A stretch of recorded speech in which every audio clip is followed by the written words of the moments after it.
ta bun go tuin asu tong jing theile idinga ki song lel hi ham bon lo song mi chopa khomu theina dinga aman le ei ni zong ei man ding song ta bun go tuin asu tong jing theile idinga ki song lel hi ham bon lo song mi chopa khomu theina dinga aman le ei ni zong ei man ding sawa pa ling nei khu apa hoinan pa chan aling dona I het mo sa in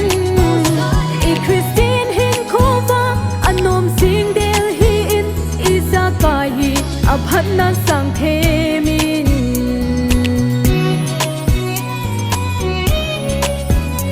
itunga dem na in bol na ho hi sopi idinga thoi pi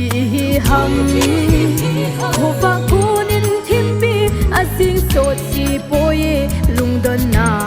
gala nom na ahi sawa pa ling nei khu apa hoinan pa chan aling dona I het mo sa in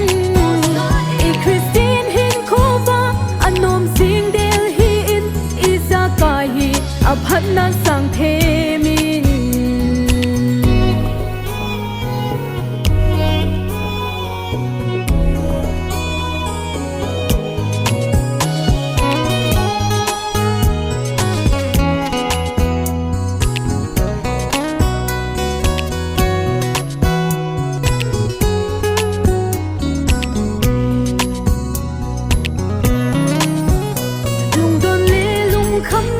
abon san sep saute pagain